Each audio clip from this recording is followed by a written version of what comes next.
বিসমিল্লাহির রহমানির রহিম কুল হুয়াল্লাহু আহাদ আল্লাহুস সামাদ লাম ইয়ালিদ ওয়া লাম ইউলাদ ওয়া লাম ইয়াকুল লাহু কুফুয়ান আহাদ।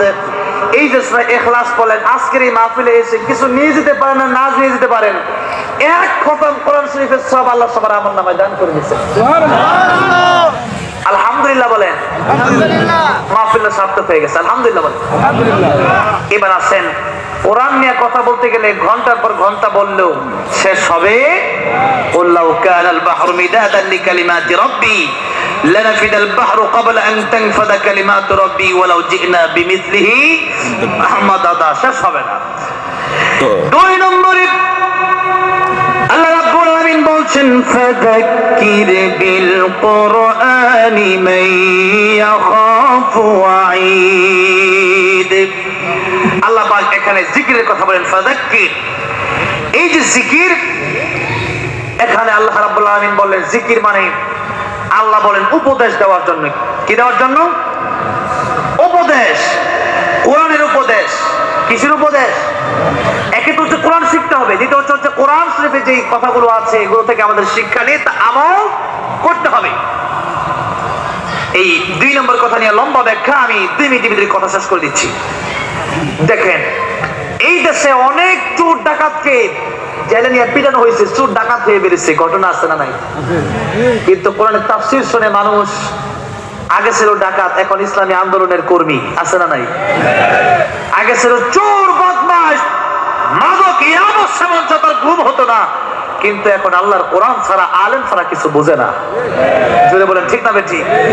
কিসের উপদেশে? আল্লাহর কোরআনের উপদেশে। 3 নম্বর অর্থ হচ্ছে আল্লাহ রাব্বুল আলামিন নিজেই সেটার ব্যাখ্যা করে বলছেন সূরা জুমআতে, ইয়া আইয়ুহাল্লাযীনা আমানু ইযা নুদিয়া লিস-সালাতি মিন ইয়াউমিল জুমআতি ফাসআউ ইলা যিকরিল্লাহি ওয়া যারুল বাই'। আল্লাহ বলেন, হে ঈমানদারেরা, জুমার দিন যখন নামাজের দিকে ডাকবা, ফাসআউ ইলা যিকরিল্লাহ, যে জিকির শব্দ আছে না, যিকরিল্লাহ, এই যে জিকির, আল্লাহ বলেন আল্লাহর জিকিরের দিকে দাও, তার মানে তোমার নামাজের দিকে দাও। তার মানে জিকির শব্দের অর্থ হচ্ছে নামাজ। জিকির শব্দের অর্থ কি?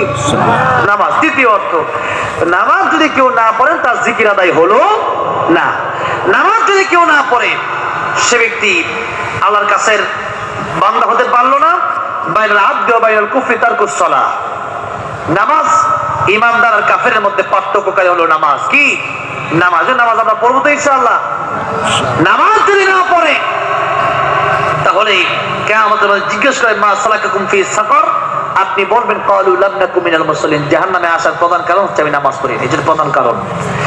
এবার আসেন, আল্লাহ রাব্বুল আলামিন 5 নম্বর যে কথা বললেন, আল্লাহ রাব্বুল আলামিন বলেন, ওয়া মান আ'রাদা আন যিকরি فإن له معيشة ضنكا ونحشره يوم القيامة أعمى। আল্লাহ বলেন, আল্লাহর আইন থেকে, আল্লাহর কোরআন আইন থেকে যে ব্যক্তি মুখ ফিরিয়ে নেবে, দুনিয়ার তন্ত্র মন্ত্র সব মেনে নিল, অথচ আল্লাহর কোরআন তার ভালো লাগে না, আল্লাহর কোরআনের আইন তার কাছে ভালো লাগে না, আল্লাহ বলছেন ফাইন্না লাহু মাঈশাতান দানকা, আমি তার জীবনকে সংকীর্ণ করে দেব। টাকা পয়সা কামাবে কিন্তু জীবনে কোনোদিন সে শান্তি পাবে না। 10 লাখ কামাবে, অ্যাক্সিডেন্ট হইয়া পাও একটা ভাঙা যাবে, সন্তান কারণে প্রতিবন্ধী, বিপদ আর বিপদ, বিপদ আর বিপদ, টাকা আছে কিন্তু বিপদের শেষ নাই। আর গরিব দেখবেন দৈনিক 500-1000 টাকা হালাল কামায়, খাবার দেখবেন আরামে খায়, ঘুম কত আরামের ঘুম, কারণ তার কোনো চিন্তা নাই। সুবহানাল্লাহ। এই যে শান্তি দেওয়ার মালিক কে? টাকা পয়সা থাকলে শান্তি আসে। তাহলে 4 নম্বর আমি বললাম যিকরি, ওমান আ'রাদা আন যিকরি, এটা অর্থ আমি কি বললাম? আল্লাহর আইন। আল্লাহ আইন। এই দেশকে আল্লাহর আইন আছে না ব্রিটিশের আইন? কোনটা আইন? হ্যাঁ, আল্লাহর আইন হলো সারিকু সারিকুতু ফাকতাউ আইদিয়াহুমা, চুর চুরি করলে হাত কেটে দাও। আল্লাহর আইনটা আছে না নাই? আছে।